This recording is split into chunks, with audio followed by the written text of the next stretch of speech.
அண்மை செய்தி. கரூர் செல்வதற்காக சென்னை விமான நிலையம் வந்திருக்கிறார் முதலமைச்சர் விஜய். அண்மை செய்தியாக பார்க்கிறோம்.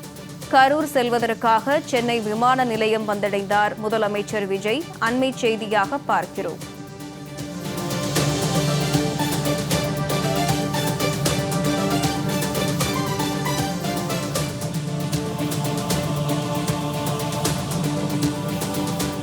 கரூர் செல்வதற்காக சென்னை விமான நிலையம் வந்தடைந்துள்ளார் முதலமைச்சர் விஜய். கூடுதல் விவரங்களை செய்தியாளர் இளவரசன் வழங்க கேட்கலாம். இளவரசன், வணக்கம்.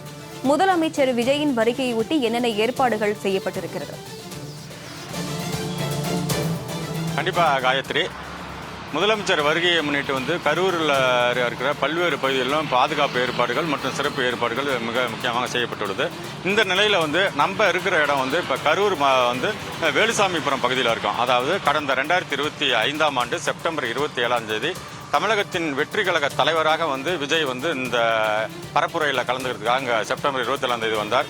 அப்போதான் உலக அளவே எதிர்பார்த்த ஒரு துக்க நிகழ்வு இந்த வேலுசாமிபுரத்தில் நடந்தது. அதில் 10 குழந்தைகள், 18 பெண்கள் உள்ளிட்ட 41 பேர் உயிரிழந்தாங்க. அந்த உயிரிழப்பு உலக அளவில் மிகப்பெரிய ஒரு மக்கள் மத்தியில் ஒரு அஞ்சலி செலுத்துறதுக்கு அவங்க ஒரு இது இருந்த நிலையில் தற்பொழுது அந்த உயிரிழந்த குடும்பத்தில் இருந்து 32 பேருக்கு இன்று பணி ஆணை வழங்க தமிழகத்தின் முதலமைச்சராக முதல்ல கரூர் மாவட்டத்தில் இன்று வருகை தருகிறார். இந்த வேலுசாமிபுரம் என்பது இப்போ கூகுள்லேயோ சமூக வலைதளங்களோ தேடினா அது கரூர் வேலுசாமிபுரம் அந்த உயிரிழப்பு அந்த சம்பவத்தை கண்டிப்பாக அதை காமிக்கிற அளவுக்கு இந்த கரூர் நகரில் உள்ள அந்த வேலுசாமிபுரம் மிக முக்கியமான ஒரு பகுதியாக இருக்கு. அப்படியாப்பட்ட இந்த பகுதியில் தான் நம்ம இருக்கோம். நமது ஒளிப்பதிவாளர் சுஜய் பிரகாஷ் இப்போ இந்த பகுதியை காட்சிப்படுத்துகிறார். அதாவது நாமக்கல்ல பிரச்சாரத்தை முடித்துவிட்டு கரூருக்கு வருகை தருவதற்காக விஜய்க்கான ஏற்பாடுகள் கடந்த 2025ஆம் ஆண்டு செப்டம்பர் 27ஆம் தேதி செய்திருந்த நிலையில் அப்போது இருந்த மாவட்ட நிர்வாகம் அரசு 10,000 பேருக்கு மட்டுமே அனுமதி என கோரி ஒரு சிறிய இடத்தை கொடுத்தது. ஆனால் இங்கு அதிக அளவு மக்கள் தமிழக வெற்றி கழக தலைவரான விஜயை பார்ப்பதற்கு அவருடைய தொண்டர்களும் பொதுமக்களும் வருகை தந்ததால் அந்த கூட்ட நெரிசல் ஏற்பட்டு தான் அந்த கூட்ட நெரிசலில் ஏராளமான உயிரிழந்தாங்க. அந்த உயிரிழந்ததில் நம்ம பார்க்க போனோம்னா அதிகபட்சம் 20 வயசுல இருந்து 30 வயசுக்குள்ள பெண்கள், இளைஞர்கள் மற்றும் குழந்தைகள். அது மட்டும் இல்லாமல் 100க்கும் மேற்பட்டோர் இந்த இதில் கால் முறிவு, எலும்பு முறிவு ஏற்பட்டு அவர்கள் சிகிச்சை பெற்று திருப்பது நலமாக இருக்கிற நிலையில் இந்த பகுதியில் தான் இந்த பெரிய ஒரு துக்கமான ஒரு நிகழ்வு நடந்தது. அந்த பகுதியில் தான் இருக்கோம். அதாவது 10 மாதங்களுக்கு பிறகு தமிழக வெற்றி கழகத்தின் தலைவராக விஜய் இருந்தவர் இப்பொழுது முதலமைச்சராக பொறுப்பேற்று 10 மாதங்களுக்கு பிறகு கரூருக்கு வருகை தருகிறார். மக்கள் சந்திப்பு இயக்கத்தில் கலந்துக்கிற அந்த நிலையில் அந்த வேலுசாமிபுரத்தில் கடந்த செப்டம்பர் மாதம் அந்த 27ஆம் தேதி நடந்தது என்ன என்பது அப்போ எப்படி நிலைமை இருந்தது அப்படின்னு பார்க்கறதுக்காக அந்த கூட்டத்துக்கு வருகை தந்த அவருடைய தாவேகா தொண்டர் மற்றும் பெண்மணி நம்மோட இணைந்திருக்கா. அவரிடம் கேட்போம். மேடம் வணக்கம். செப்டம்பர் 27 நீங்கள் எப்போ விஜய் தமிழக வெற்றி தலைவரை பார்க்க இங்கே வந்தீங்க? அன்னைக்கு எப்படி நிலைமை இருந்தது? உங்களால் அன்று பார்த்த காட்சி என்ன, அதை பற்றி கொஞ்சம் சொல்லுங்கள். நான் ஒரு 1 மணி இருக்கும், 1 மணி போல் வந்தோம்.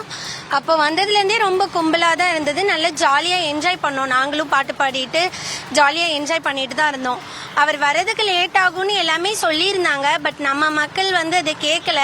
அவரை பார்க்கணுன்ற ஆர்வத்தில் எல்லாரும் அங்கேயும் இருந்துட்டாங்க. தண்ணி பிரச்சனை அது இதுன்னு கொஞ்சம் வர ஆரம்பிச்சது. நம்ம தான் அதை புரிஞ்சுக்கிட்டு நம்ம விலைக்கு போயிருந்துருக்கணும். மக்கள் எல்லாமே நின்றுட்டாங்க. இன்னொன்று, அவர் வர்றதுக்கு வழியே கிடையாது. இது ஃபுல்லாகவே கும்பல், அந்த பக்கமும் கும்பல். நாங்கள்லாம் இந்த மேடை மேலே அந்த இது மேலே தான் நின்றுட்டு இருந்தோம் குழந்தைய வச்சுட்டு. ஏன்னா கீழே ரொம்ப நசுக்க ஆரம்பிச்சிட்டாங்க. ரொம்ப நேரம் ஆக ஆக எங்களால் வெளியில் போகணும்னு நினச்சாலும் போக முடியல. மேலே தான் நின்று கீழே விழுந்து காலையெல்லாம் அடிபட்டது. அலை மாதிரி எல்லாம் நெருக்கடி ஆரம்பிச்சிச்சு. நானே 4-5 பேர்த்த வெளியில் தூக்கி விட்டேன்.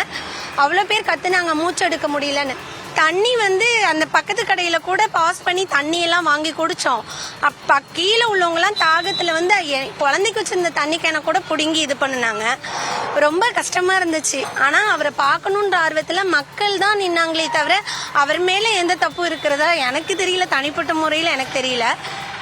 இவ்வளோ பெரிய ஒரு துக்கமான நிகழ்வு நடந்தது. ஆனால் அந்த நிகழ்வு நடக்கும்னு யாருக்குமே தெரியாது. இருந்த போதிலும் அன்று வந்து தமிழகத்தினுடைய வெற்றி கழக தலைவராக வந்து கரூருக்கு வந்தார். இன்று வந்து தமிழகத்தினுடைய முதலமைச்சராக பொறுப்பேற்று கரூர் மாவட்டத்துக்கு முதல்ல வந்து அந்த உயிரிழந்த சம்பவத்தில் வந்து 41 பேர் 32 குடும்பங்களுக்கு வந்து பணியான வழங்குறாங்க. அதை நீங்கள் எப்படி பார்க்குறீங்க? அது மட்டும் இல்லாமல் மக்கள் சந்திப்பு இயக்கத்துக்கு நிறைய பேர் வந்துகிட்டு இருக்காங்க. அதை நீங்கள் எப்படி கரூருக்கு முதலமைச்சர் வர்றதை வந்து நீங்கள் எப்படி பார்க்குறீங்கிறத பற்றி ரொம்ப சந்தோஷமா இருக்கு. சார் வர்றது ரொம்ப ரொம்ப சந்தோஷமா இருக்கு. போன டைம் வந்தப்போ அவருக்கு வழிவிடாம அந்தந்த நிறைய பிரச்சனைகள்லாம் வந்தது கேள்விப்பட்டிருந்தேன். பட் இவர் இப்போ ஒரு சிஎம் ஆகி வர்றது ரொம்ப ரொம்ப சந்தோஷமா இருக்கு. அன்னைக்கு நடந்த துக்கம் வந்து எங்களுக்கு இங்க நின்று எங்களுக்கே தெரியல. பாவம் அவர் அப்பதான் வர்றாரு, அவருக்கு எப்படி தெரிஞ்சிருக்கும். ஆனா வந்த உடனேயுமே தண்ணி கேட்ட உடனே அவர் வண்டியிலேருந்து தண்ணியெல்லாம் நிறைய எடுத்து கொடுத்தாரு. பரவாயில்ல, இப்ப அந்த இறந்த குடும்பங்களுக்கு வந்து அவர் இப்ப வேலை வாய்ப்பு கொடுத்துருக்க கவர்மெண்ட் ஜாப் கொடுத்திருக்கிறது ரொம்ப சந்தோஷமா இருக்கு. நல்லதா வரவேற்கிறோம், நன்றி தெரிவிச்சுக்கிறோம் சிஎம் சாருக்கு. இன்னும் மேன்மேலும் நீங்க வந்து உங்க பணியை வந்து நல்ல முறையில செய்யணும் அப்படின்னு நான் வேண்டுகோள் வச்சுக்கிறேன். நிறைய பேர் ரொம்ப கஷ்டப்படுறாங்க. இவர் இப்ப வந்துட்டாரு, எதுவுமே செய்யலன்னு சொல்லி எல்லாம் பேசுறாங்க. ஸோ இப்பதானே வந்திருக்காரு, அவர் எல்லாத்தையும் அலசி ஆராய்ஞ்சி அதுல இருந்து மீண்டு வரணும். ஒரு உயிரை இழந்திருக்காங்க, அந்த குடும்பத்துக்கு ஒரு கவர்மெண்ட் ஜாப் கொடுக்கறதுல எந்த தப்புமே இல்லை. அதை யாரும் தப்பா பார்க்காதீங்க. அதை நம்ம வரவேற்போம், அவருக்கு நன்றியை தெரிவிச்சுக்குவோம். இப்ப வர்ற கூட்டத்திலயுமே இப்ப இவ்வளவு பாதுகாப்பு கொடுத்திருக்காங்க. இப்போ ஃப்ரீயா இருக்கு. அங்க வெண்ணமலையிலேயே கூட்டம் நடக்குது, கலெக்டர் ஆபீஸ்லயும் வராரு, ரோடெல்லாம் நல்ல ஃப்ரீயா இருக்கு. இப்ப இவ்வளவு போலீஸ் பாதுகாப்பு கொடுத்திருக்காங்க. இதை அன்னைக்கே செஞ்சிருந்தா அவ்வளவு உயிர் கண்டிப்பா போயிருக்காது. எனக்கு தெரிஞ்ச அளவுல நான் சொல்றேன். மிக்க நன்றிங்க.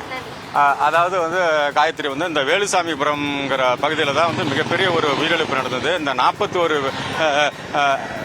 41 பேர் உயிரிழந்த இந்த சம்பவத்தில் வந்து இன்று வந்து முதலமைச்சராக வருகிற அவர் வந்து இந்த பகுதியில் வேலுசாமிபுரம் பகுதியில் இருக்கிற மக்கள் வந்து தங்களுடைய கருத்துக்களை தெரிவித்தாங்க. மீண்டும் நம்ம இந்த பகுதியை காட்சிப்படுத்திக் கொண்டிருக்கிறார் சுஜய் பிரகாஷ். அதாவது இப்போ நம்ம பார்த்து கொண்டிருக்கிற இந்த இடத்துக்கு தான் வந்து தமிழக வெற்றி கழக தலைவர் வந்து விஜய் நாமக்கல்ல இருந்து பரப்புரை செய்வதற்காக இந்த பகுதியில் வந்து இந்த இடத்துல தான் அந்த வேனில் நின்று பேசினாரு. அப்போ பேசுறப்ப அந்த எதிரே இருக்க அந்த மரத்து பக்கத்தில் அந்த மரத்து மேலாம் ஏறி கிளைகள்லாம் ஏறி அந்த ரசிகர்கள் பொதுமக்கள் வந்து இந்த விஜயை பார்க்கணுங்கிற ஆர்வத்தில் வந்து அந்த கூட்ட நெரிசல்ல இருந்து மேலே இருந்து கீழே குதிக்கிற காட்சியெல்லாம் பார்த்தோம்.